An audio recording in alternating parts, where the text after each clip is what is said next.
अस्सलामु अलैकुम वरहमतुल्लाहि वबरकातुहू। माशाअल्लाह आप हिस्सा अव्वल तक हमारे साथ जुड़े रहे, फजज़ाकुमुल्लाहु अहसनल जज़ा। आपने चैनल को सब्सक्राइब भी किया, अपने दोस्तों के दरमियान शेयर भी किया। अल्लाह ताला आपको खूब खूब जज़ा खैर अता फरमावे। आज हम हिस्सा थानी शुरू करेंगे। हिस्सा थानी में सबसे पहला बयान है इजहार, लेकिन इजहार का बयान शुरू करने से पहले हम तनवीन नून साकिन का तारुफ करवा लें। हमने शुरू में बताया था कि कायदे के 4 काम है। पहला काम हुरूफ की शनाख्त, दूसरा काम एराब की शनाख्त और उसके मुताबिक कलीमा पढ़ना, तीसरा काम अलामत की शनाख्त और उसके मुताबिक कलमा पढ़ना, और चौथा काम कवायद की फहम और उसका इस्तेमाल। यानी चौथा काम आज हम यहाँ करने वाले हैं, कायदे की फहम और उसका इस्तेमाल। अब कायदे शुरू हो रहे हैं, ठीक है। तो सबसे पहले ये बात याद रखें कि हिस्सा सानी पढ़ाने के कितने मकसद है। तो 2 मकसद है। पहला मकसद ये है कि बच्चे के अंदर इत्तिसाल कलिमात की सलाहियत पैदा हो जाए, यानी 2 कलीमे ज्वाइंट करके मिलाकर बच्चा आसानी से पढ़ ले बगैर तकरार, यादा और तअम्मुल और तदब्बुर के। और दूसरा अहम मकसद ये है कि 2 कलीमे मिलाते वक्त जिस वक्त पढ़े तो जो कायदा हुआ है, जो बयान हुआ है, उसकी रियायत करते हुए पढ़े। यानी सिर्फ इल्म काफी नहीं है, अमल जरूरी है। कायदे का इल्म काफी नहीं है, कायदे पर अमल करें, यानी कायदे की रियायत करके पढ़े, वो जरूरी है। आइए हम समझते हैं कि इजहार के बयान से पहले तनवीन नून साकिन का तारुफ कैसे करवाएंगे। देखो यहाँ मैंने मिसाल लिखी है, बन बिन बुन, उसके मुकाबले में बन बिन बुन। एक बच्चे को खड़ा करना और उससे पढ़वाना है। बच्चा पढ़ेगा बन बन, बिन बिन, बुन बुन। बच्चे को कहना है कि बेटा इन दोनों के दरमियान तुझे कोई फर्क नजर आ रहा है? अगर बच्चा बता देता है तब तो ठीक है, और ना हम समझाएंगे कि देखो बेटा पढ़ने के एतबार से, अदायगी के एतबार से, आवाज के एतबार से दोनों के दरमियान कोई फर्क नहीं है, बल्कि दोनों यकसा है। उन दोनों की आवाज एक जैसी है। फर्क सिर्फ लिखने में और हिज्जे में है, ठीक है। इसको पढ़ते हैं बादो जबर पर, इसको पढ़ते हैं बान जबर पर। तो लिखने में और हिज्जे में फर्क है। अदायगी के एतबार से दोनों यकसा हैं। पहले बच्चों से सवाल करेंगे ताकि फर्क बच्चे बता देंगे तो बहुत बेहतर। नहीं बता पाओगे तो हम खुद बताएंगे। दूसरा है कि देखो बेटा बन आवाज कहाँ जाती है, बच्चों से सवाल करें। बिन आवाज कहाँ गई बेटा? मौलाना नाक में। हाँ, तनवीन नून साकिन की आवाज बेटा कहाँ जाती है? नाक में जाती है। नाक में आवाज को ले जाकर थोड़ी देर रखने को बेटा गुन्ना कहते हैं। क्या कहते हैं? गुन्ना कहते हैं। और गुन्ना की मिकदार 1 अलीफ के बराबर है। उसके बाद हर बच्चे से वसूलियाबी कर ले कि तनवीन नून साकिन की आवाज कैसी होती है? एक जैसी होती है। अच्छा, नाक में आवाज के ले जाने को क्या कहते हैं? गुन्ना कहते हैं। बेटा गुन्ना की मिकदार कितने अलीफ के बराबर? 1 अलीफ के बराबर। इस तरीके से तनवीन नून साकिन का पहले तारुफ करवाएं। तनवीन नून साकिन का तारुफ हो जाए उसके बाद इजहार का कायदा हम शुरू करेंगे। आइए देखते हैं कि इजहार में कितने काम है। इजहार में सबसे पहला काम है हुरूफ हल्की याद कराएं, पहला काम। दूसरा इजहार का माना और अलामत बताएं। तीसरा काम मश्क अमसिला तकाबुल तरीके से। और चौथा काम कायदे की ताबीर ज़बानी कराएं। बहुत ही आसान है, बहुत ही सरल है। ये 6 हुरूफ हेडिंग में लिखने, ऊपर लिखने। उसके बाद बच्चों से सवाल करना है, बेटा इसको पढ़ो। हमजा हा, आइन हा, गैन खा। पहले अलग अलग करके पढ़ेंगे, हमको जोड़ा जोड़ा बना देना है। नहीं बेटा ये 2 हुरूफ साथ में लिखे, साथ में पढ़ो। हमजा हा, आइन हा, गैन खा, हमजा हा, आइन हा, गैन खा। ऐसे जोड़े जोड़े में पढ़वाए और कई से पढ़वाए। बल्कि मेरा तो मामूल ये है कि बच्चों को तस्बीह दे देता हूँ, 101 मरतबा इन हुरूफ को पढ़ो ताकि उनको ज़बानी और अज़बर हो जाए हुरूफ। हमजा हा, आइन हा, गैन खा, यानी हुरूफ हल्की सबसे पहले याद करवाना है। याद करवाने के बाद बच्चों को इनका नाम देना है। बेटा इनका नाम है हुरूफ हल्की। हुरूफ हल्की इसको इस वजह से कहा जाता है कि बेटा 6 हुरूफ गले से निकलते हैं। आप पढ़ो तो बेटा हमजा हा, आइन हा, हा। बेटा कहाँ से निकले आप मुझे बताओ? मौलाना गले से। हाँ, तो अरबी में गलत हलक गले को कहते हैं। चूंकि ये 6 हुरूफ भी गले से निकलते हैं, इसके लिए उनका नाम हुरूफ हल्की रख दिया गया। फिर सवालात करके वसूलियाबी कर ले वो बच्चे से। बेटा कितने हुरूफ हल्की कितने हैं? 6। कौन कौन से? हमजा हा, आइन हा, गैन खा। ये पहला अम्र हमारा मुकम्मल हुआ।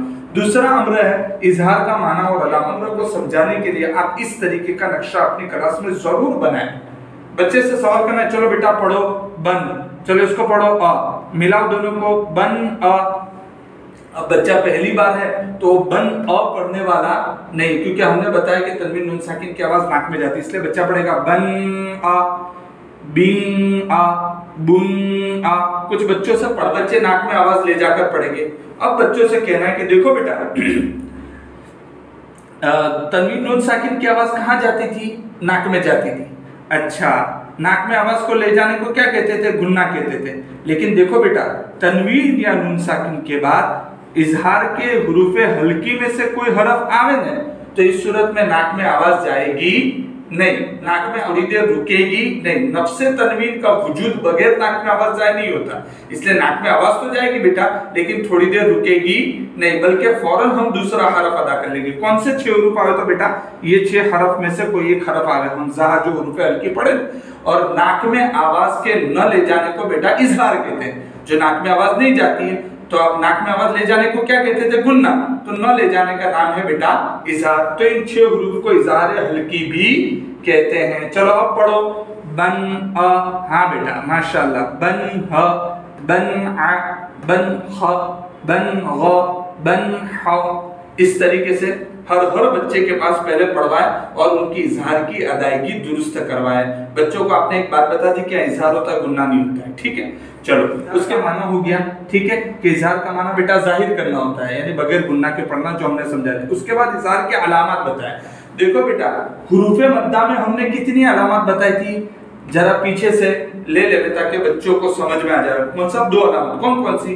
अलिफो और उससे पहले जबर। इसी तरीके से बेटा यहाँ भी इजहार की भी 2 अलामत, दोनों अलामत एक साथ मौजूद है तो इजहार होगा। दोनों अलामत में से कोई नहीं है तो इजहार होगा नहीं। पहली अलामत बेटा तनवीन या नून साकिन में से कोई एक हो। दूसरी अलामत हुरूफे हल्की के 6 हुरूफ में से कोई एक हरफ आए तो बेटा क्या होगा? इजहार होगा। अगर दोनों अलामत मौजूद है तो इजहार होगा, अगर दोनों में से एक भी नहीं है तो इजहार होगा नहीं। मतलब देखो यहाँ से एक जबर हटा दूं, अब पढ़ो तो बा इजहार होगा नहीं। क्यों? मौलाना 2 जबर में से एक जबर आपने कम कर दिया और तनवीन नून साकिन हो तो इजहार होता है। माशाल्लाह, चलो ये 2 जबर तो रहने दो, लेकिन हमजा की जगह में फा लगा दो, इजहार होगा नहीं होगा? क्यों नहीं होगा? मौलाना आपने फा लगा दिया। तो कितनी अलामत हुई बेटा इजहार की? मौलाना 2 अलामत। कौन कौन सी? तनवीन नून साकिन में से कोई एक हो और हुरूफ हल्की के 6 हरफ में से कोई एक हरफ आए तो ये 2 अलामत ज़हन नशी करवा दे। उसके बाद जो है मश्के अमथिला तकाबुली तरीके से, ये नक्शे अहम है, इसलिए नक्शे को आप बनाना न भूलें। चलो बेटा हाँ, अब मिसालों के हल करने का तरीका क्या होगा? पहले अगर बच्चे कमजोर है, जमात अच्छी है, एक कलीमा बासानी पढ़ लेती है, गौर फिक्र की जरूरत नहीं है तो इस तरीके से पढ़ाए। लेकिन एक कलीमा भी नहीं पढ़ सकती तो सबसे पहले हुरूफ लिखे और हुरूफ की शनाख्त करवाए, फिर उस पर एराब अलामत की शनाख्त करवाए। मिसाल के 5 काम है: हुरूफ की शनाख्त, एराब अलामत की शनाख्त, एराब अलामत के मुताबिक कलीमे के खानदगी, फिर इत्तिसाल कलीमात, और 5वें नंबर पर है कायदे की रियायत करता है कि नहीं, यानी कायदे का इस्तेज़ार है कि नहीं, वो चेक करेंगे। तो देखिए आइए, आपने 3 काम आप दिमाग में बिठा ले। पहला है मकाम, दूसरा है इस्तेमाल और तीसरा है इस्तेज़ार। ये 3 काम हमको मिसालों में देखने हैं। इसको अल्फाज़ दिगर हम यूं भी कह सकते हैं, इसको अमल भी कह सकते हैं और इसको इल्म भी कह सकते हैं। कायदे पर अमल और कायदे का इल्म। चलो देखते हैं। आइए सबसे पहले कहेंगे बच्चे को चलो 1 नंबर पढ़ो, क्योंकि अभी एक ही कलीमा पढ़ने की कुदरत थी। बच्चा पढ़ेगा तयरन। चलो दूसरा नंबर कौन पढ़ेगा? अब इससे ज्यादा सही कौन पढ़ेगा मौलाना में? चलो पहला नंबर पढ़ो बेटा तयरन। हाँ देखो बेटा, तूने तो अदा नहीं की थी, तूने वो पूर्ण की थी। चलो माशाल्लाह तयरन। चलो दूसरा नंबर अबाबील। चलो 1-2 नंबर को मिलाकर कौन पढ़ेगा मौलाना में? तयरन अबाबील। अब यहाँ हमको क्या समझाना है? इस मिसाल में एक तो तनवीन की 6 मिसाल ले ले, नून साकिन की 6 मिसाल ले ले। पहले 2 मिसाल में मैं समझा दूं। यहाँ जो है निशानदेही करनी। बेटा देखो यहाँ रा कैसी है? तनवीन वाली। पहले बताना पड़ेगा हमको, वरना इजहार का कायदा कहीं और हो रहा है और बता बच्चे कहीं और रहे हैं। तनवीन के बाद याइन तो इजहार होगा, इसलिए जो है 10-15 मिसालों में आप ये 3 काम करना न भूले। जितने भी मिसालें समझाएंगे ये 3 काम को ज़हन नशी रखें। चले बेटा, ये कौन सा हरफ है? मुनव्वन हरफ है। कौन सी तनवीन? 2 जबर की तनवीन। उसके बाद ये क्या आया? हमजा। कौन से हुरूफ में से? इजहार के हुरूफ में से। क्या होगा यहाँ मौलाना? इजहार होगा। ठीक है, ये आपने कायदे का मकाम और कायदे की जगह बताई। आप जब भी जाके बच्चों को सवाल करें बेटा कौन से 2 हरफ में कायदा बनता है, तो बच्चा बता पाता नहीं है। क्यों? क्योंकि अमथिला में इस तरीके से हमने मेहनत नहीं की। ये कौन सा हरफ है, कौन सा है? चलो बेटा ये 2 हरफ तयरन। चलो पहली अलामत कौन सी है? 2 जबर की तनवीन। उसके बाद हुरूफ हल्की की छेद, तो यहाँ क्या होगा? इजहार होगा। चलो पढ़ के बताओ तयरन अबाबील। नहीं बेटा तू रुक गया, रुकने का नहीं, साथ में पढ़ तयरन अबाबील। इस तरीके से। अभी इस्तेज़ार अभी हम अभी पूछेंगे नहीं, इसको आप छोड़ देवे, क्योंकि अभी दो ही काम मिसालों में करें, क्योंकि कायदे की ताबीर बाकी है। हाँ, इस्तेजार इस तौर पर कि अलामत पूछ रहे तो कोई हर्ज नहीं, या अलामत पूछे कितनी अलामत है ये पूछ सकते हैं। इसी तरीके से नून साकिन में यहाँ निशानदेही करें, लकीर लगाए, ये कौन सा हरफ है, नून साकिन। उसके बाद ये क्या आया, हा आया, कौन से रूप में से, इजहार के रूप में से। इजहार होगा, हाँ जी इजहार होगा, चलो माशाल्लाह बहुत अच्छी बात है। अब तकाबुली तरीके में आप सिर्फ इतना करें, बेटा यहाँ हमजा हटा दूं और बा जावे तो इजहार होगा या नहीं होगा, बोले मौलाना नहीं होगा, क्यों, दोनों अलामत तो नहीं मौलाना, एक ही अलामत है लेकिन दूसरी अलामत नहीं है।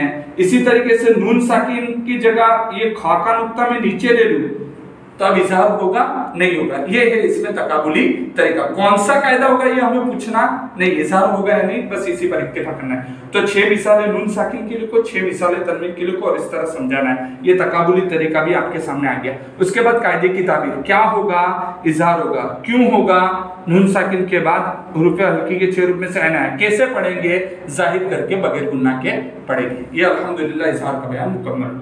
जज़ाकल्लाहु अहसनल जज़ा।